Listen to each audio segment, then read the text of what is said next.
he retweeted it. So here, he didn't take a picture of it himself. There's no evidence he ever possessed a controlled substance. All he did was retweet this picture. The school removed him from the soccer team for his senior year. Dad sued, arguing that he has a First Amendment right to advocate for the legalization of marijuana. Does he?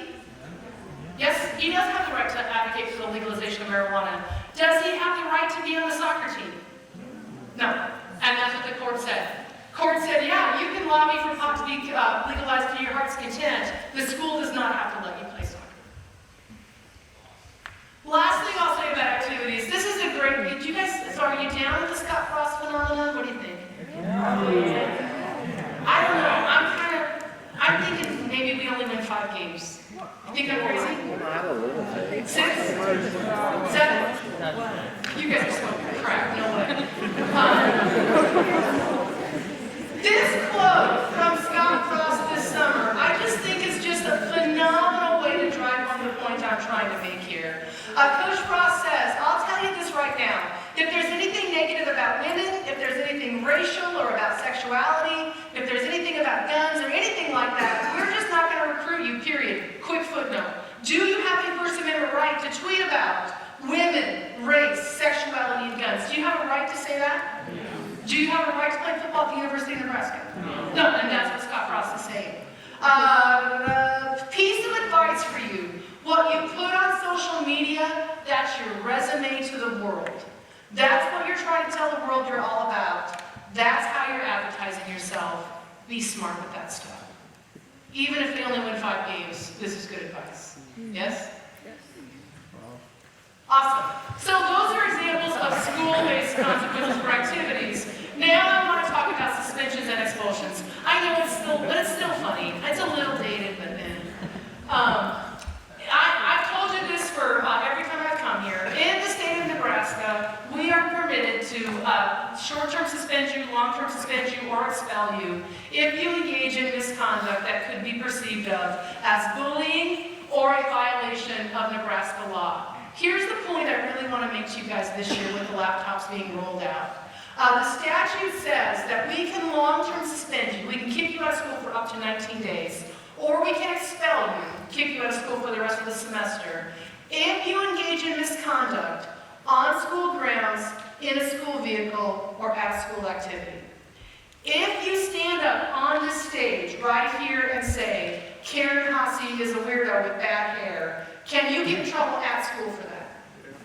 Yes, that's bullying, it's harassment, it's obviously untrue because my hair is awesome, right?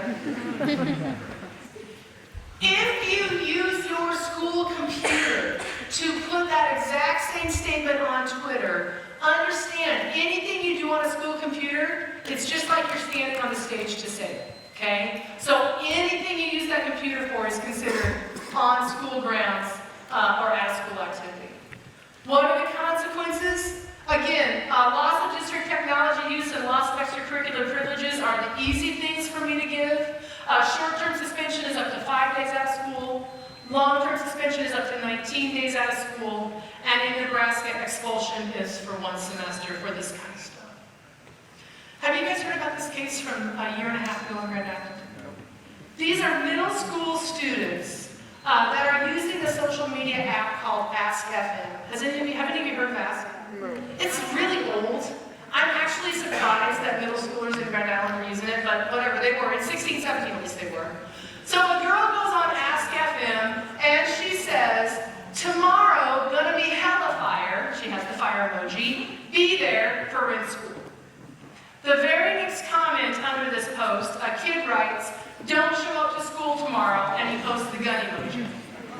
I know it's a watered down, but it's the only thing that Apple has left on their emojis, right? Now, parents in Grand Island around Barr Middle School find out about this, and parents start to freak out, right? They call the cops and said there's been a threatened school shooting at Barr. Police show up. Now, AskFM says it's anonymous. Is it really? Is any app anonymous? No. How do you access most apps? On your phone, which includes your phone number, your physical location, and the address of the person that pays your cell phone bill, right? Not anonymous, basically, period, the posted this stuff, and they show up at the middle school the next day and they say, we need to interview these 2 kids. Now, this case is about JS, who's the girl that posted this, right? This is a boy who got the same punishment, but there's no lawsuit. So this is only about this statement. The police show up at school and pull JS into the conference room, and they say, why did you post that? And she says, I don't know, I thought it was funny, right? That's joking around. They said, do you really think it's funny to threaten to burn down the school? And she says, excuse me? Well, you threatened to burn down the school. She says, no. Hellfire means cool, awesome, hilarious, lit, right? Here's the first lesson I want you to draw from this case. Adults are stupid. Not all of them, not all the time. I am here to tell you, I swear to you on a stack of Bibles, I have gotten phone calls from schools who say, we have students who are violating our anti-drinking policy, they're all talking about how school is lit. No, they don't mean that kind of lit. They don't mean, okay? So, don't be posting stuff. Here's the rule. If your grandpa thinks it's stupid, right, probably adults don't get it. So, first rule is be thoughtful about what you post. Don't post things that people can misunderstand. Now, so when she says hellfire means awesome, the next question the police have for her is actually a way harder question. If that's true, Missy, then tell me this. When the kid put the comment about don't be at school tomorrow and posted the gun, why didn't you say anything? Right?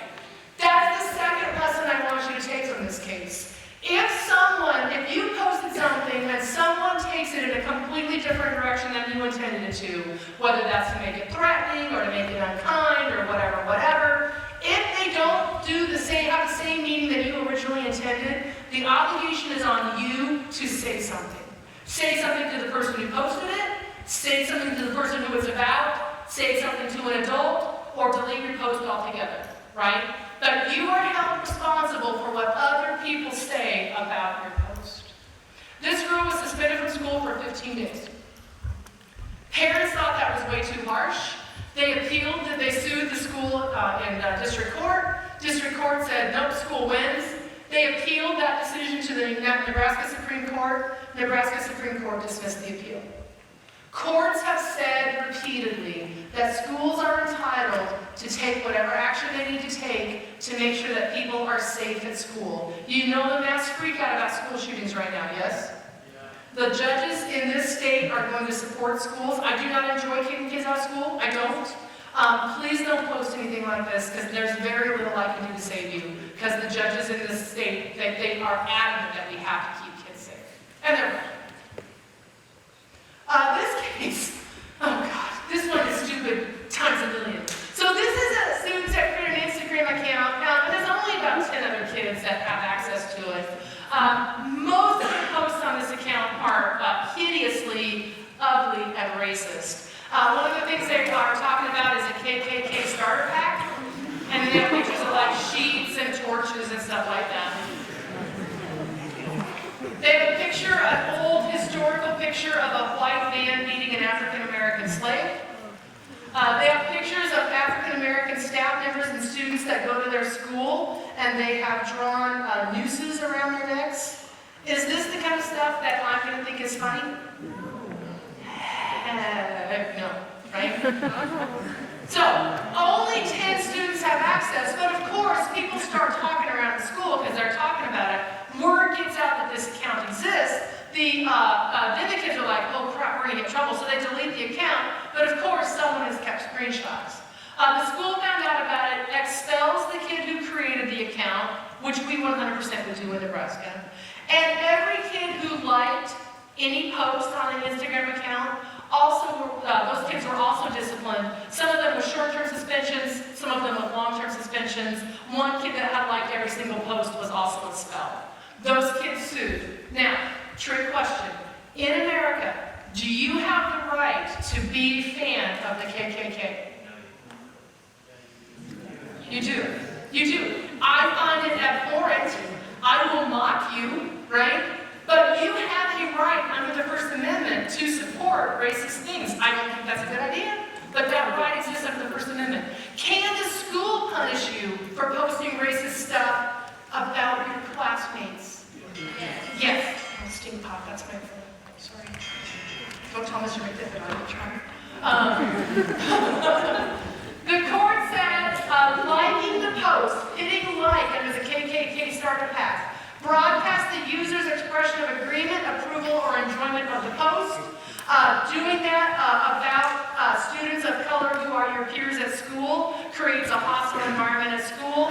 The court said the school could punish.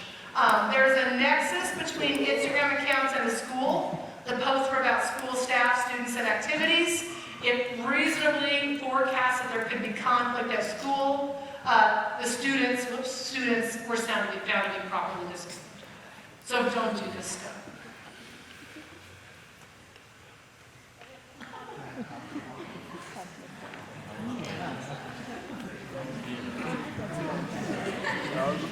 So those are examples of school-based discipline. I want to talk next about criminal consequences.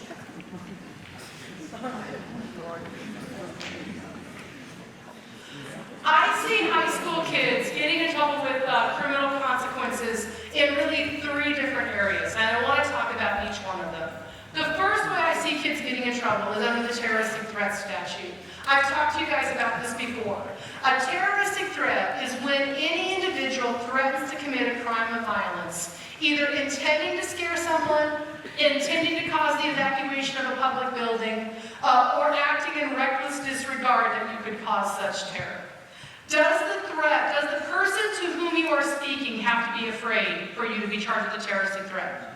No. I can threaten Lexi and she can know that I'm just joking, but if Austin here overhears me or reads what I posted to Lexi and it freaks him out, I can be charged with making a terroristic threat, even if Lexi knew I was joking.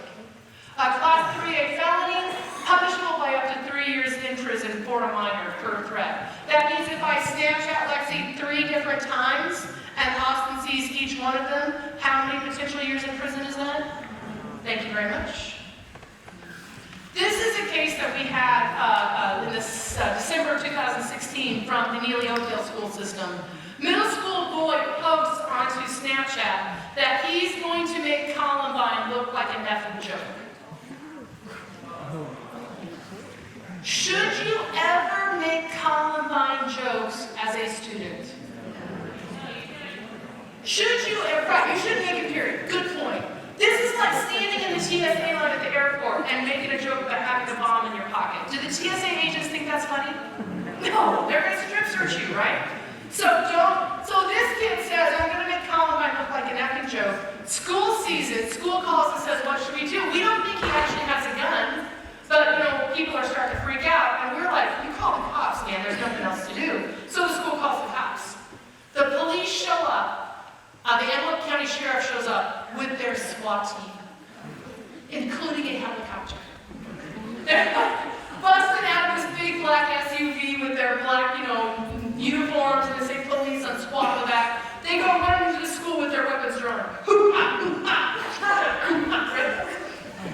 They take this 12-year-old and they find him, shove him down to the ground, put the zip ties on him, and as they are arresting him, the kid is saying, no, officer, you don't understand. It's just a joke.